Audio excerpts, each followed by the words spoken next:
In the big picture of creation, it's time to ask ourselves, where do we fit? What is our role? To consider that, I'd like to zero in on just 3 verses towards the end of Genesis chapter 1, and then the opening verses of Genesis chapter 2. Genesis chapter 1, verses 26 to 28 say, "Then God said, 'Let us make man in our image, after our likeness, and let them have dominion over the fish of the sea, and over the birds of the heavens, and over the livestock, and over all the earth, and over every creeping thing that creeps on the earth.'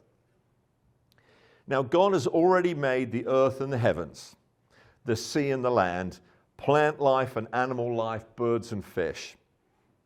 In other words, he's already brought order and shape into the place of chaos and formlessness and fullness instead of emptiness and void.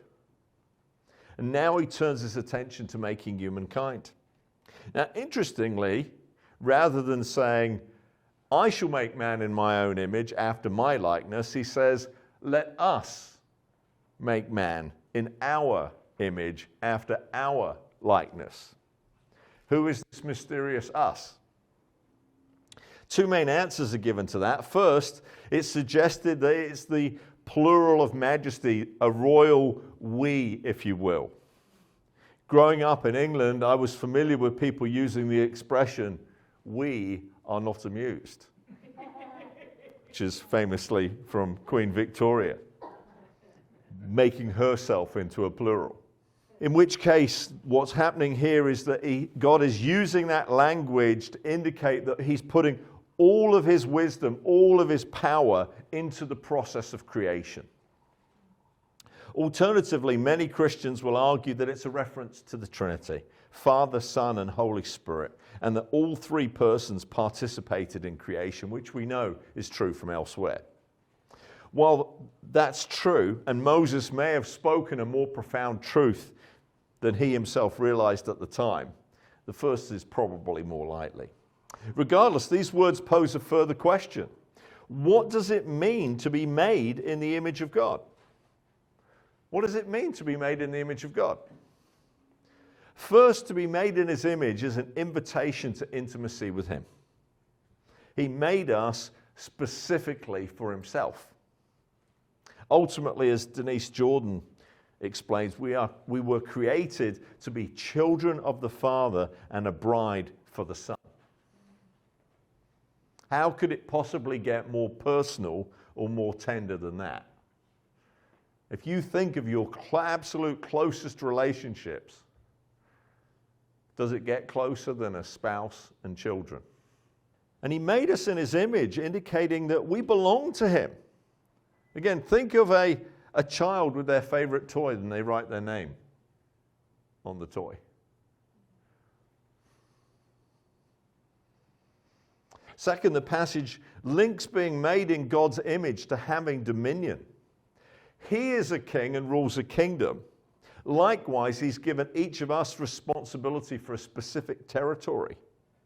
Being in his image means we were created to relate, created to create, and created to rule. Very importantly, notice verse 27. So God created man in his own image. In the image of God, he created him. Male and female, he created them.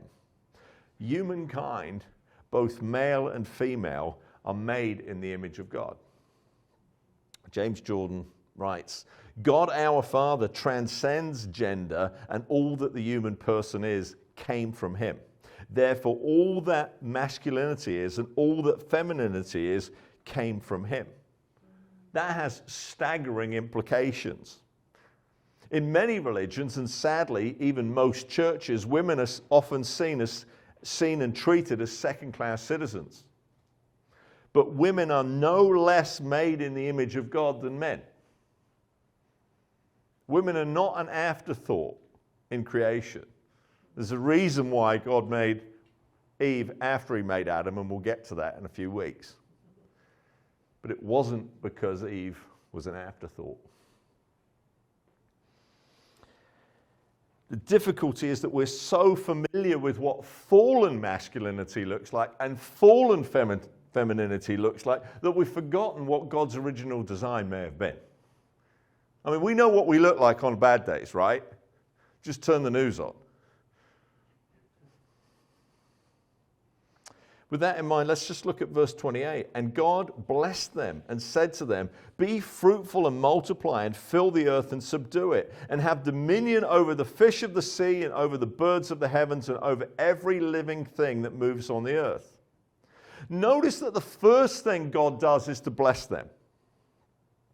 They have not done anything yet. I mean, friends, hear me with this. We don't earn blessings. We receive them. We don't earn blessings, we receive them. Listen, the kingdom of heaven is not a meritocracy. The kingdom of heaven is a graceocracy. God operates towards you in the realm of grace and towards me in the realm of grace. A while back I was having a difficult conversation with someone. And they said rather angrily, but God blesses obedience. And I couldn't disagree with that, because there are blessings that come when we walk in God's ways. But man, oh man, is that a horrendously misleading statement. It's misleading because it implies that we initiate and God responds. When the reality is that He always initiates and we respond. That's so important. I'll guarantee you right now, if there's frustration in your spiritual life, it's because you have tried to initiate something that God isn't doing. You are trying to get Him to focus on an area of your life that He's not interested in focusing on right now. And then we get really frustrated because He doesn't play by our set of rules and He doesn't work on our timing. I mean, in contrast, listen. 1 John 4:19, we love because He first loved us. Romans 5:8, but God demonstrates His own love for us in this. While we were still sinners, Christ died for us. Listen, this is important. This is the root of all religion. When we make ourselves the initiators and God is the one who responds to us. That is so important. We are not trying to climb up an impossible mountain to reach the top in order to somehow gain God's favor. That is not the gospel. The gospel is He descended down to our level and came and fixed it here and then helped us up. Not that He called us and said, hey, I'm up here. As long as you can make it, we can be pals. That's not what happened. And this is so important because very few people actually understand that. That's actually the root of religion. Religion isn't just about being legalistic. I mean, that's always a part of it. But legalism is about this. Is our faith something that works from here up or from there down? If you have a from here up, that's religion. And you're always going to be questioning, am I good enough? Did I do it right? How about this? How about that? How about the other? But if you have faith, faith is about God coming down. Faith is about Him meeting us. It's about Him coming where we're inadequate, not where we're strong enough to prove ourselves somehow worthy. It's not how it goes. That idea that we are the initiators and God is the one who responds is utter nonsense and extremely destructive. I'll explain that in more detail when we get to chapter 3. And notice that it says God blessed them, Adam and Eve, male and female. He blessed them to be fruitful and multiply, to fill the earth and subdue it and have dominion. You and I are meant to create and to reproduce. We're called to have children, both natural and spiritual, most of us. Not everyone's called to be married, but I would dare to say every single one of you is called to have spiritual sons and daughters, people who you invest in, people who you bring up, who you call to come along your journey. Because God has placed the seed of his word in us, and that should cause us to multiply.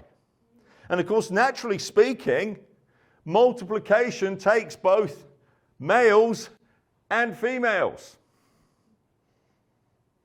Only in partnership can multiplication take place. So I would suggest that's also only in partnership are we able to subdue and take dominion. I'm not suggesting that if you're single, you're incomplete and can't accomplish anything. Rather, I'm suggesting that for us to fulfill our calling and our destiny requires partnership, and more often than not, partnership between both men and women.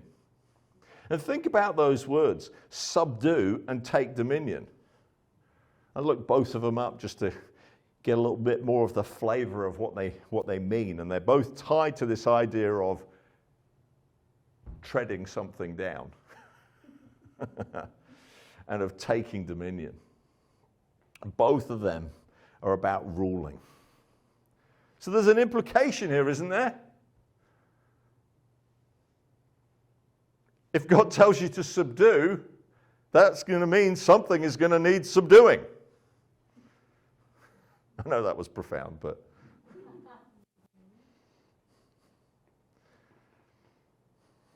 And Adam and Eve are the only humans around at this point. So that opposition is either from other parts of creation or from the demonic realm. He's not telling them, I want you to dominate other people. That's not what he's saying. He's saying, I want you to take dominion in creation. I want you to take dominion over the enemy. For us to rule our territory, we must occupy it and we must overcome the opposition. I mean, I can't help but make connections to various other scriptures around that. Deuteronomy 11:24, Moses is speaking to the Israelites. He says, every place where you set your foot will be yours. Joshua chapter 1:1-3.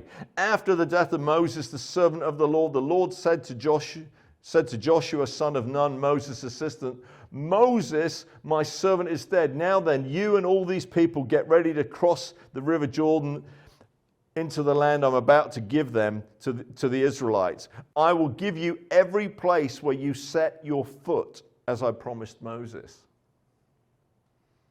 Luke 10:19-20. Jesus speaking, I have given you authority to trample on snakes and scorpions and to overcome all the power of the enemy. Nothing will harm you. However, do not rejoice that the spirits submit to you, but rejoice that your names are written in heaven. And of course, if we get a little closer to our current passage, 2 chapters later in Genesis 3:15, speaking to Satan about the offspring of the woman, what the offspring of the woman would do, God says, and he will crush your head. Now, of course, many people will operate outside of God's design and turn healthy dominion into unhealthy domination. But Adam and Eve and you and I were created to represent God. We're called to do so by walking in relationship with him and each other. We're called to do so by creating and multiplying. We're called to do so by exercising responsibility and authority. Our job is not to allow formless and void to once again overtake creation. Our job is to expand and extend the garden and to conquer the wasteland.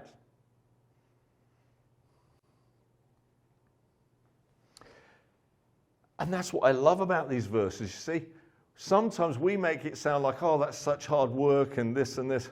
But you know what? God blessed you to do that. God blessed you to be able to create, to be able to multiply, to be able to take dominion.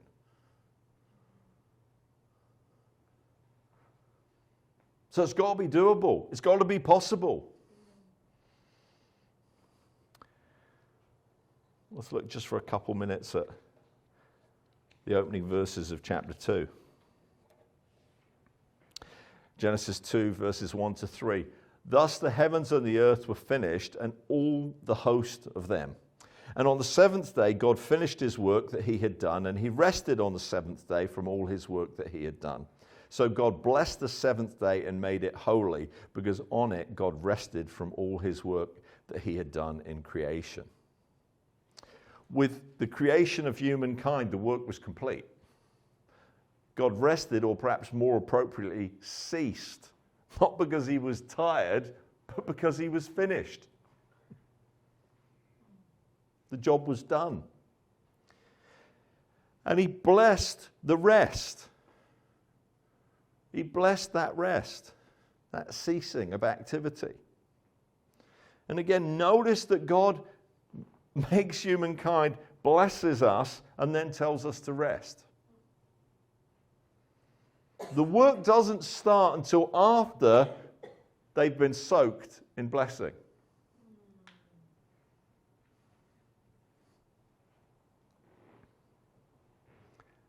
I mean, think about that for a moment. God makes Adam and Eve, says, right, I'm going to bless you. This is my blessing. And then for the next day, they're not allowed to do anything. Except think about what he just said.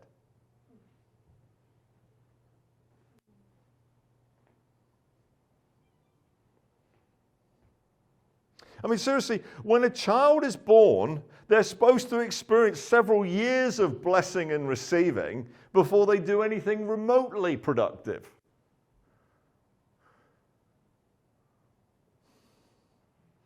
Friends, we're to work from rest rather than rest from work.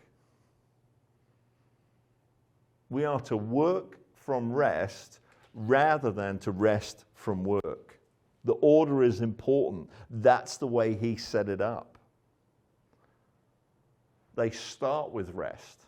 I mean, this whole cycle we read about in Genesis chapter 1 underlines that over and over again, doesn't it? You know why? Because every day it says what? And there was evening and morning the first day. What do you normally do in the evening? You rest and you go to bed and you sleep and then you wake up in the morning. So your day, according to God's calendar, starts by you having a rest. And your week, according to God's calendar, starts by you having a bigger rest.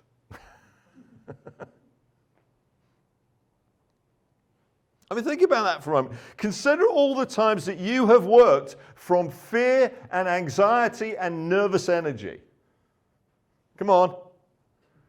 You ever been here?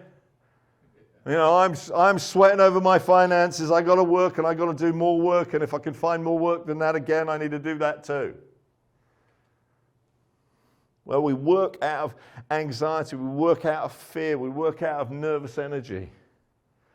Psalm 127 verses 1 and 2 says this: unless the Lord builds the house, those who build it labor in vain. Unless the Lord watches over the city, the watchman stays awake in vain. It is in vain that you rise up early and go late to rest, eating the bread of anxious toil, for he gives to his beloved sleep.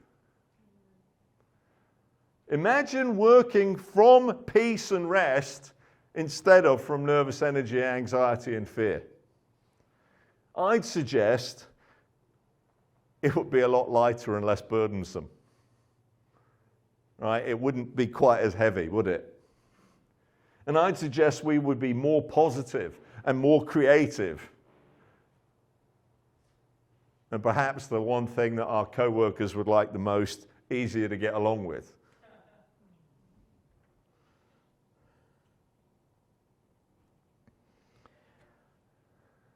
I mean, this is a cultural thing.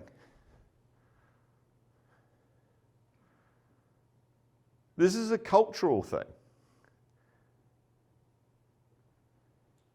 I am absolutely staggered since I moved to the United States how many people don't take vacation. How little vacation paid time off people get in employment. The Brits make way more out of that. They're much more religious about taking vacation, about looking forward to it, about being off, about not having to go in the office, about all of that. And here in the States, we have a bit of a blind spot about that. We think the whole world's going to cease if we don't show up for a day. And we really do need to find a way to come back to a place of rest and being able to step away.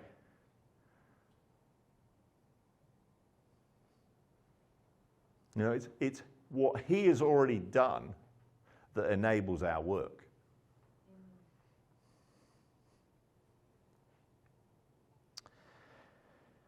So I'm going to invite you just to revisit creation in a moment. Now, I know we've done this meditation before at Destiny, but you know, there's always an opportunity to go further, to go deeper, to take an extra couple steps when we do that. And I have one or two little questions I want to ask you after that's over, just to bring this home, to pull it into a place of application. So, Drew, if you want to pull up that meditation, that would be great. Thank you. Take a moment to get comfortable, preferably by laying down with a cushion or pillow for your head. I'm going to invite you to imagine the unfolding of creation. First, seeing it from the outside as an observer, and then entering into it as Adam and Eve would have done.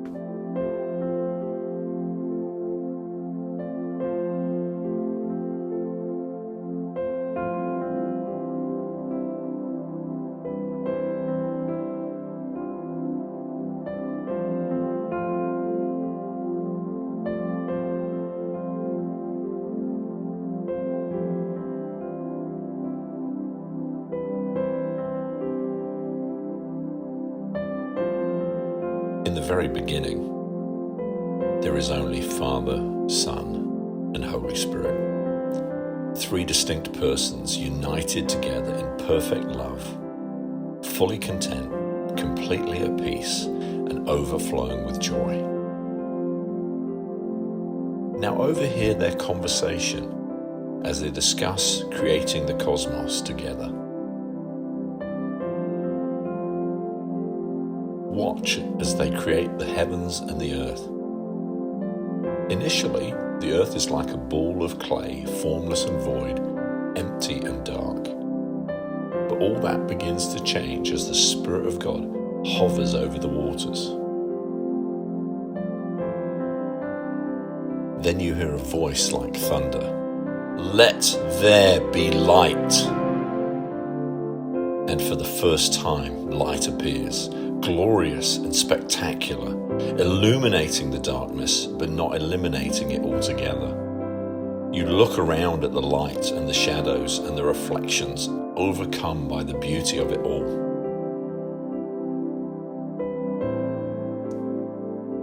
The light fades, and then slowly it reappears, and the next day begins.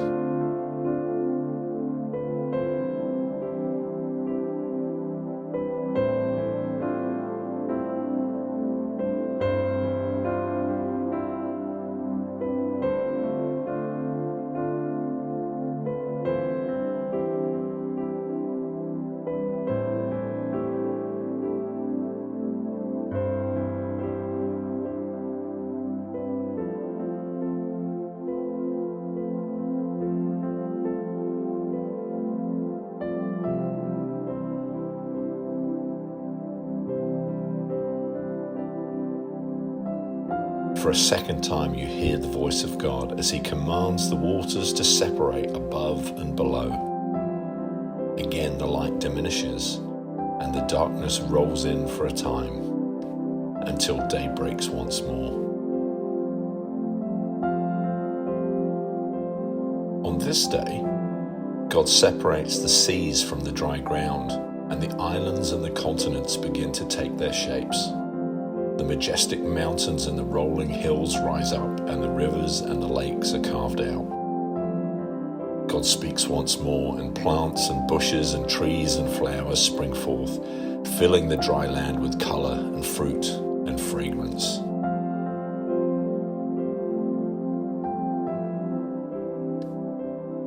And as this day ends and the light fades away, you sense the pleasure of Father, Son, and Holy Spirit in all that they have created thus far. The more they create, the more delighted they have become in their creation.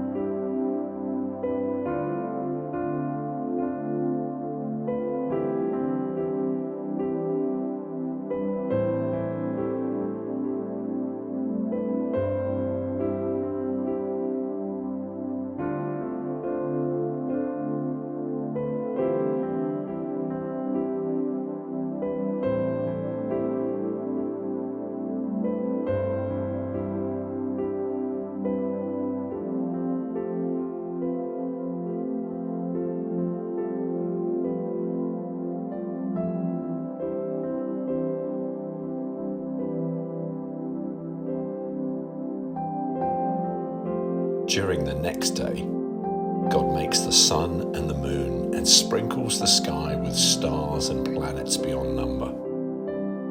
You gasp at the majesty, the beauty, and the sheer vastness of it all.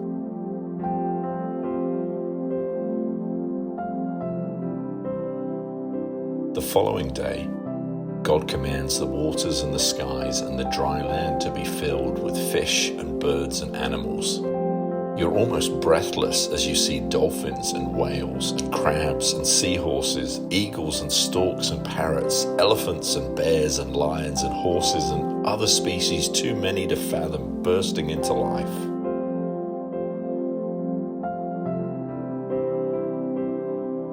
You can hardly contain your excitement as you sense that creation is building to a crescendo, a grand finale, a final masterpiece. And for just a moment, you get a glimpse into the Father's heart and are completely undone when you realize He is imagining you, thinking about you, deciding the color of your skin, your hair, and your eyes, deciding what your personality, your natural attributes, and your personal tastes will be. You're stunned as you realize He is giving you more thought than all of His creation up until now. He imagines your days, the tender moments He wants to share with you, the good works He will set before you, the friends He will give you, the love and the favor He will lavish over you. You begin to count His thoughts towards you, but the more He continues to think about you, the more you realize you've set yourself an impossible task, like counting the stars in the sky or the grains of sand on the beach. So instead, you allow His loving thoughts to saturate your whole being.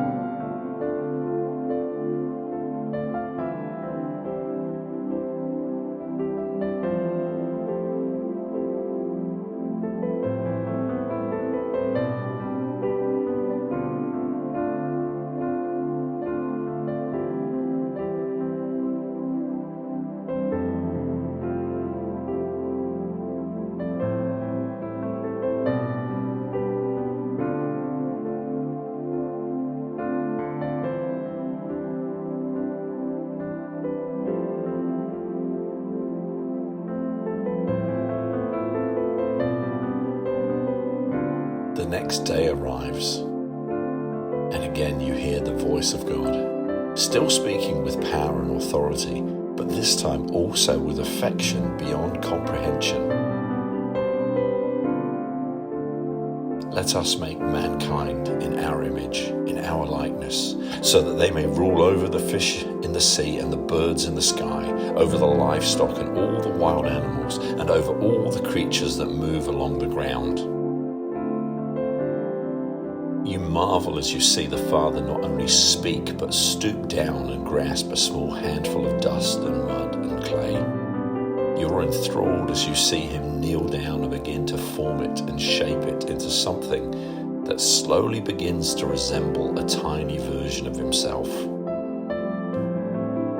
Its as yet lifeless beauty is staggering and elegant beyond words, beyond comparison in all creation. You ponder what he will do next, how he will awaken and give life to his masterpiece. You are captivated as you watch him lean forward with his head bowed low, as he appears almost to kiss his work of art to life. You see him breathe his own breath into this magnificent creation.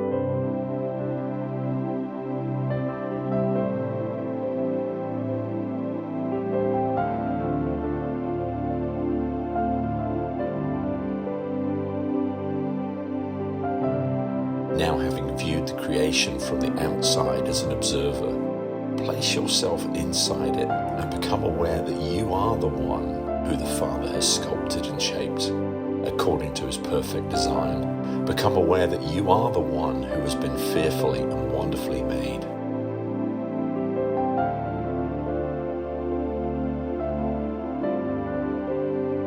Feel the loving touch of his hand and the warmth of his breath as he awakens you and brings you to life. Imagine the sensation of his breath entering your lungs as you breathe in deeply and slowly, inhaling the very breath and life and spirit of God. Imagine your heart beginning to beat, your mind becoming awake, and both being flooded with wave after wave after wave after wave of perfect peace and perfect love.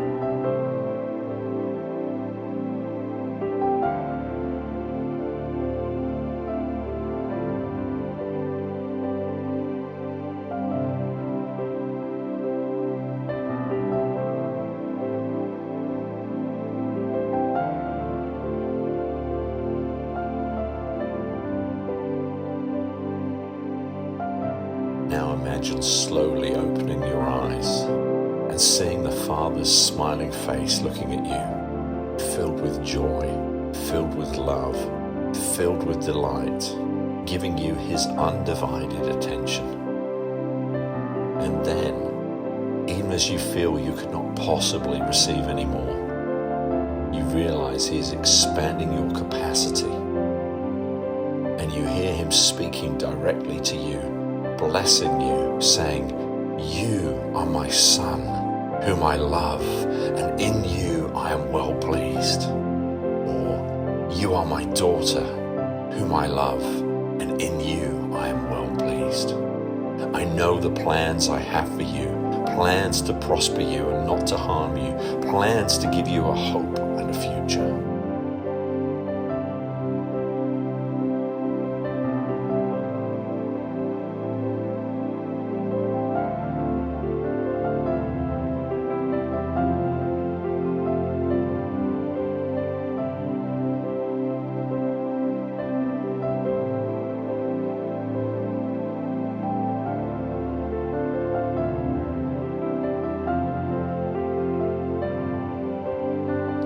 Overwhelmed by his love and affection, love and worship begin to overflow from the deepest part of your being, and in awe you hear yourself saying, "Abba, Father, Papa.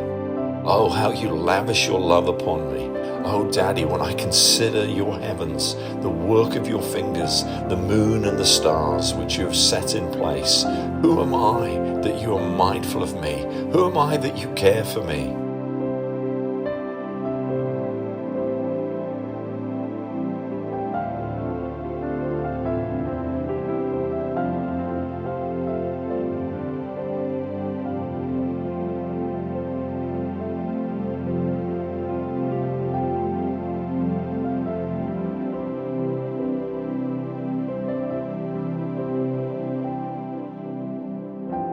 Now for a few minutes, linger in this place of receiving love and affection from your Father and returning love and worship to your Father. Tell him how you love him, how you feel about him. Share with him the deep things in your heart and listen as he responds to you, and also as he speaks from his own heart to yours.